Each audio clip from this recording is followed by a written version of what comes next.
Bonjour mes petits azous, j'espère que vous avez la forme aujourd'hui, parce que l'heure est grave. J'en ai marre de aller à la salle de musculation et de vous voir vous escater comme ça. Vous savez que quand je vous vois comme ça, j'ai mal à ma musculation et j'ai mal ici. Non pas au cœur, mais au pec. J'ai mal au pec pour vous.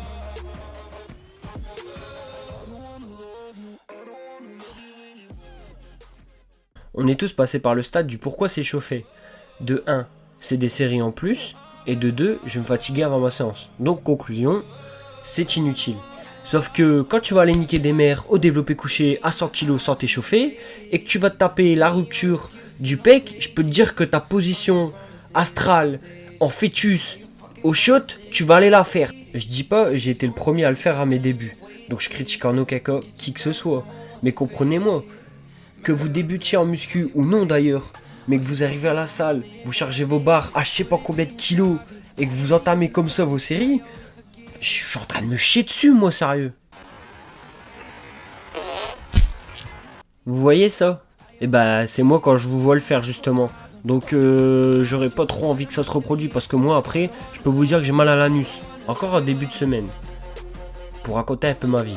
Il y a un jeune qui vient à ma salle, et il débute en musculation. Donc, il vient, il me dit bonjour, tout ça. Il se pose sur le banc. Il veut faire un développé épaule. Bon bah jusque là rien de problématique. Sauf que il fait quoi? Il prend les haltères de 20 kg sans s'échauffer. Il tape sa série, il fait 6-8 reps. Il vient me voir juste après. Et là il me dit ouais c'est pas normal. J'ai fort mal à l'épaule.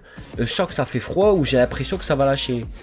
Mais cousin, mais gros, pourquoi tu fais ça? Moi je lui ai dit tout ce que tu vas gagner, savoir le bras, le fi en mode gum tendinus, retourdinus à ce point là que tu vas arriver. Mais bon là il va se calmer parce que le coach il a été le voir et il l'a mis en Y. Pour lui dire que c'était hyper important de s'échauffer. Donc là je pense qu'il a compris. Mais je suis sûr je vous vois venir. Vous allez me dire mais pourquoi t'as pas été toi? Et j'ai été. Moi, ça me dérange pas d'aider les personnes, justement, au contraire. Mais soit j'y vais, je lui dis de le faire, et puis quand je me casse, il le fait pas. Ou alors, soit il le fait, mais faut que je reste devant lui. Moi, gros, quand je vais à la salle de muscu, je suis désolé, mais je prends pas ma tante Kéchoua de Décathlon à 20 balles pour rester devant lui et camper en attendant qu'il s'échauffe. Donc moi, je veux bien aider, mais si il veut pas le faire quand je suis pas là, et ben écoute, tu te démerdes. Moi j'ai toujours été quelqu'un de très sociable. Donc au contraire ça me dérange pas, mais alors pas du tout d'aller aider quelqu'un qui débute en musculation ou alors qui vient juste d'arriver dans la salle et qui connaît pas vraiment toutes les techniques de la musculation. Parce que des fois quand tu arrives dans une salle, t'as pas forcément l'envie d'aller voir le coach directement parce qu'il y en a qui sont fort timides et qui se sentent plus à l'aise avec quelqu'un de justement de leur âge. Donc moi quand c'est pendant ma séance ou même mes temps de repos ou peu importe, ça me dérange pas d'aller donner quelques conseils sur une exécution de mouvement par exemple, ou alors sur comment s'échauffer avant qu'il débute sa séance. Donc sur ça franchement il n'y a pas de souci. Sauf que quand c'est un gars qui arrive et qui s'en bat les couilles de ce que je lui dis, qui me met en PLS inversé, moi écoute-moi bien, tu peux te casser une côte Fredo, tu te démerdes, bats les couilles. Au passage, on fait un bisou à tous les Frédéric, bien sûr, parce que j'ai aucun souci avec les Frédéric, on vous aime. Gros bisous du Pas-de-Calais, justement, et vous pouvez me retrouver tous les soirs au Zénith de Lille, sur la Grand Place. Bisous. Donc cet aparté fait, on va pouvoir revenir au thème principal de la vidéo. Pourquoi s'échauffer? Donc vous connaissez la musique, installez-vous bien, la petite collation qui fait plaisir, et c'est parti. Donc tout d'abord, il faut savoir ce que signifie échauffement. Donc l'échauffement est une transition entre l'état de repos et l'effort intense. Donc en musculation, l'échauffement est souvent zappé. Donc pour deux raisons. Soit un manque de temps, ce qui peut arriver, ou alors, vous la connaissez bien la deuxième raison, la petite flemme. Donc je vous laisse imaginer que c'est plutôt la deuxième raison qui est le plus souvent citée. Et pourtant, l'échauffement fait partie intégrante de votre séance de musculation et va permettre au bon déroulement de celle-ci. Donc pensez toujours à chaque séance de musculation que vous allez faire, à votre échauffement spécifique, au groupe musculaire que vous allez travailler pendant votre séance. L'échauffement est une activité de faible intensité, obligatoire pour tous les sportifs. Enfin, obligatoire, sauf si vous pensez que vous vous blesseriez jamais, comme le petit Fredo à ma salle de muscu. Mais si vous voulez faire des séances de musculation productives et pouvoir porter dans le lourd sans risquer de vous blesser, il faut vous échauffer impérativement. Franchement les amis, si vous tenez à votre santé, ne négligez surtout pas l'échauffement parce que vous avez tout à y gagner. Donc cette intro faite, on va pouvoir passer sur la deuxième partie, les bienfaits justement de l'échauffement.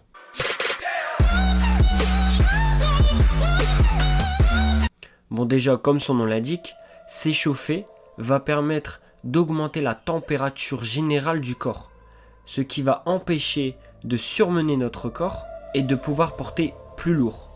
Donc en augmentant la température centrale et musculaire du corps, on va pouvoir être plus apte à pouvoir porter les charges qu'on avait prévues pendant la séance. L'échauffement va faire circuler du sang frais, riche en oxygène dans notre corps. Il va permettre en premier point d'augmenter le rythme cardiaque et en deuxième point d'augmenter la pression artérielle, ce qui va favoriser l'élimination des déchets pendant la séance. Cette montée en température est d'autant plus importante l'hiver ou lors des températures basses, car comme vous le savez, nos muscles, tendons et articulations sont beaucoup plus froids, donc auront besoin de plus de temps pour s'échauffer et justement éviter la blessure. Donc le corps a besoin d'une certaine température pour pouvoir faire fonctionner ce qu'on appelle les enzymes. Donc petite piqûre de rappel rapide, qu'est-ce qu'une enzyme ? Une enzyme est une petite protéine dotée de propriétés catalytiques, c'est-à-dire qui va permettre d'accélérer la transformation. Et ces enzymes vont fonctionner à ce qu'on appelle la température optimum. Si les enzymes sont à une température non optimum, leur activité commence à décroître. Donc pour vous donner une petite idée, il y a fibrillation du cœur à 32 degrés et arrêt cardiaque au-dessous de 10 degrés. Donc la fibrillation c'est quoi ? La fibrillation c'est un trouble du rythme cardiaque, ce qui va faire que votre cœur va se contracter un peu n'importe comment et va partir un peu en cacahuète. A l'inverse, si vous atteignez une température de 42 degrés, vous atteignez dans un coma avec des complications cérébrales. Et si la température continue de monter, vous arrivez à 44 degrés. Et là par contre, c'est la mort directe.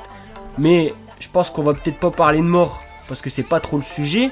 Et je pense pas que si on rate un échauffement, on arrive à la mort. Quoique, on sait jamais. Bon, cet aparté fait, on va peut-être pouvoir enfin passer sur les bienfaits de l'échauffement. Parce que depuis tout à l'heure, on parle, c'est bien beau, hein, petit Zazou. Mais les bienfaits de l'échauffement, en attendant, on sait toujours pas c'est quoi. Donc c'est bon, maintenant on passe aux bienfaits.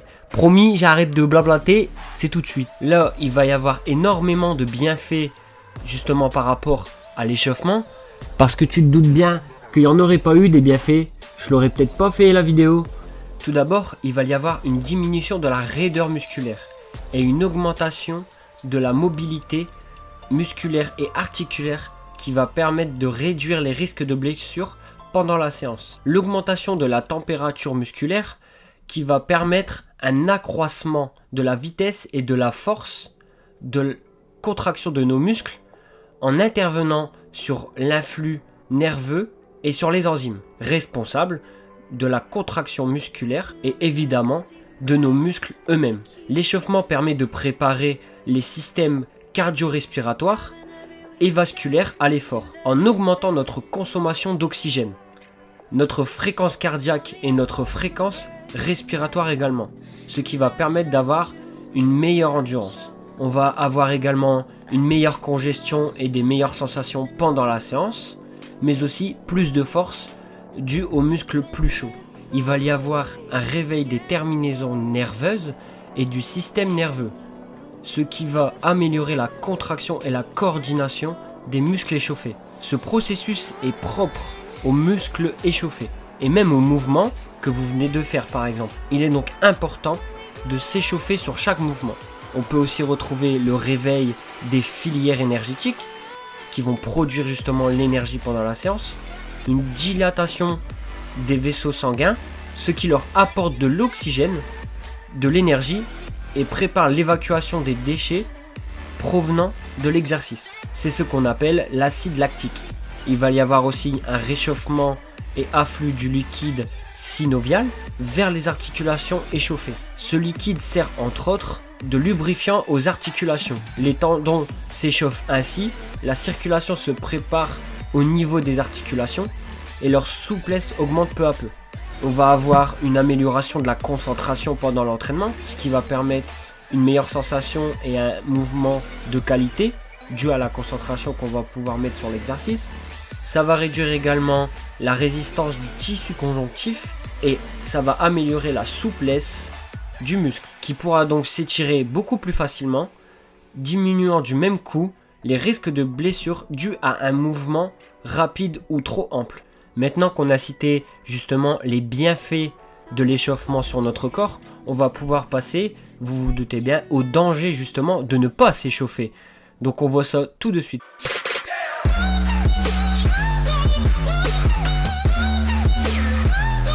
Comme vous devez sûrement le savoir, la musculation provoque un stress énorme sur les muscles et les articulations.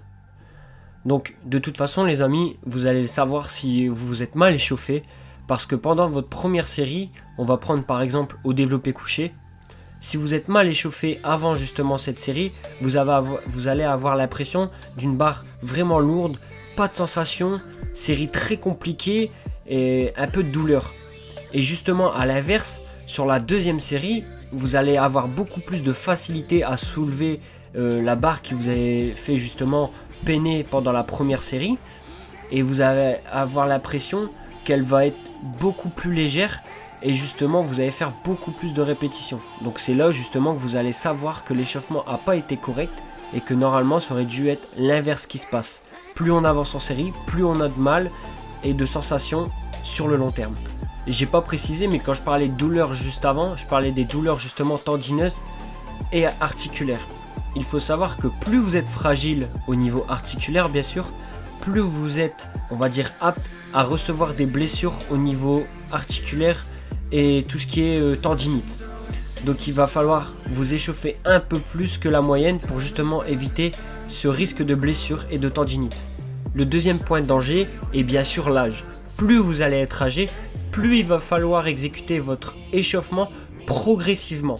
Donc bien sûr, je note ce point mais je pense que vous le savez, pendant l'échauffement, n'effectuez pas un échauffement trop intense ni trop long. Parce que là on va passer sur un entraînement de cardio training et vous allez vous vider inutilement et vous n'allez pas pouvoir faire votre séance de musculation comme vous l'aurez souhaité, car vous allez être vidé de votre énergie si vous faites un échauffement beaucoup trop long. Les dangers étant énumérés, on va pouvoir passer au troisième point qui va être les deux types d'échauffement que vous allez pouvoir effectuer avant la séance de musculation.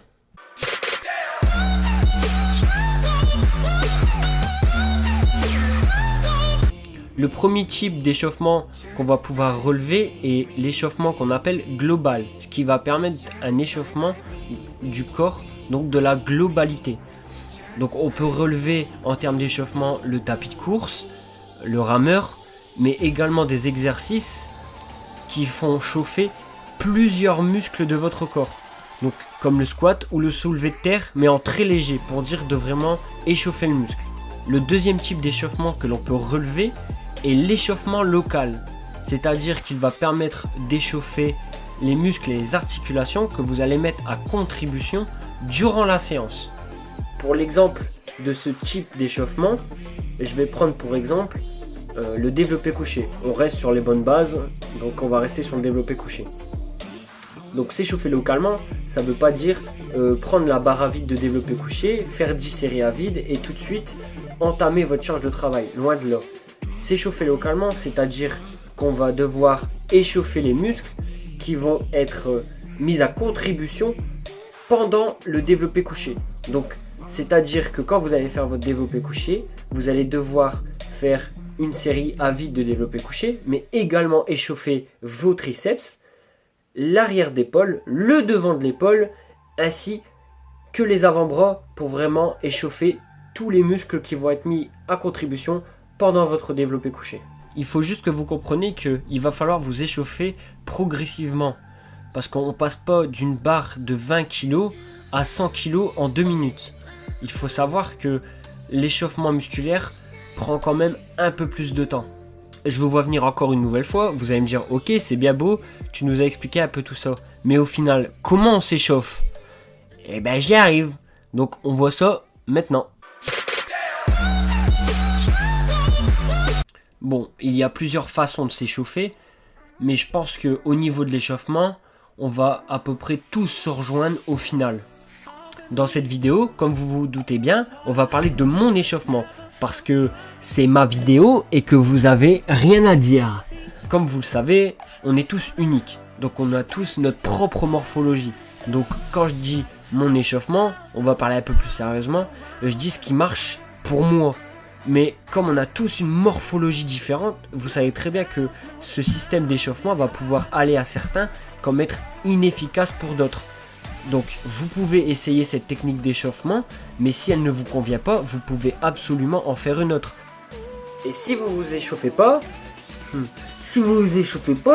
moi je vous dis, je vais venir avec Fredo qui habite à côté de chez moi, on va monter à la gare du Nord, manger kebab pour le cheat meal du midi, et après on se rejoint et on se fight. Alors moi je te dis bien que t'as intérêt de t'échauffer parce que Fredo, prof de Krav Maga, il va te prendre, il va te balayer.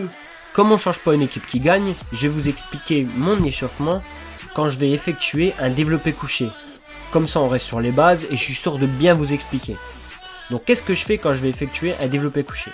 Donc je vais à la barre de développé couché et j'effectue 20 séries à vide de l'exercice. Ensuite j'enchaîne directement avec du tirage à la corde sur également 20 répétitions mais avec une charge très légère. Donc environ 9 kg quoi, pour dire de vraiment chauffer et de faire 20 répétitions. Après que j'ai enchaîné ces deux exercices, je vais prendre 1 minute de repos. Et après les 1 minute de repos, je vais tout de suite aller faire 20 répétitions, toujours barre à vide au développé nuque pour réchauffer l'arrière d'épaule. Et ensuite enchaîner sur 20 élévations frontales à la barre droite, sur également très peu de poids, donc 10 kg à la barre droite, sur 20 répétitions également. Donc après ce circuit fait, je vais prendre 3 minutes de répétition pour dire de vraiment bien récupérer de mon petit circuit que j'ai effectué. Mais après l'échauffement, il n'est pas terminé. Ce que je fais, c'est que je vais à la barre de développé couché et je vais mettre 30% de ma charge de travail. Et là, je vais effectuer 15 répétitions. Ça effectué, je vais prendre 1 minute 30 de récup et après je vais charger ma barre à environ 60-70% de ma charge max de travail. Par contre là je vais pas aller jusqu'aux 15 reps parce que ça serait trop m'épuiser pour ma charge maximale après. Je vais juste faire 8 à 10 reps pour dire de continuer à chauffer mon muscle tout en restant quand même assez frais pour mes séries à venir. Et c'est seulement après avoir fait tout ce que je viens de vous énoncer que je commence à travailler avec ma charge maximale.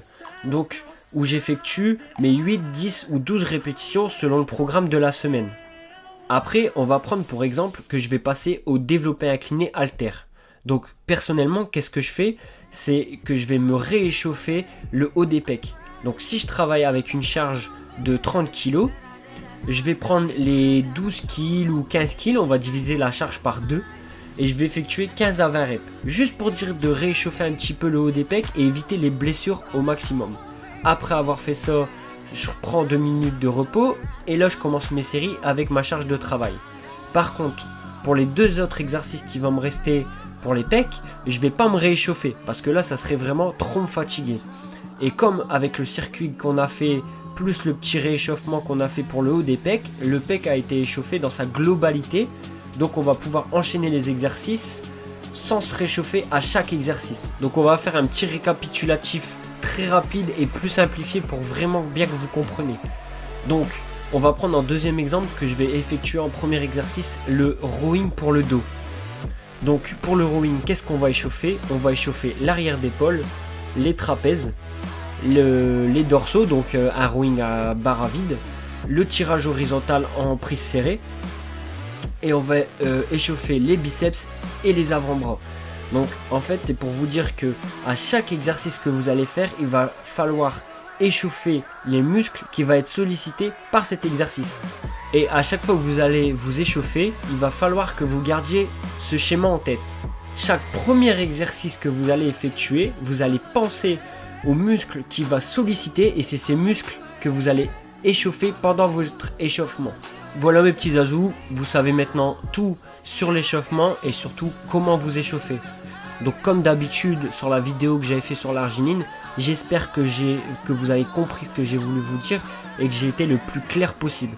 Parce que c'est pas toujours évident de bien expliquer. En plus, comme je suis tout le temps en train de bégayer, du coup je sais pas si j'arrive à bien me faire comprendre. J'espère que pour vous ça a été, que vous avez réussi à comprendre le message que j'ai voulu vous faire passer. Donc en tout cas comme d'habitude, si la vidéo vous a plu, le petit like veineux juste en dessous de la vidéo. Vous pouvez également vous abonner à la chaîne pour rater aucune de mes prochaines vidéos. Moi en tout cas je vous fais plein de bisous et je vous dis à très vite pour de prochaines vidéos. Bye bye.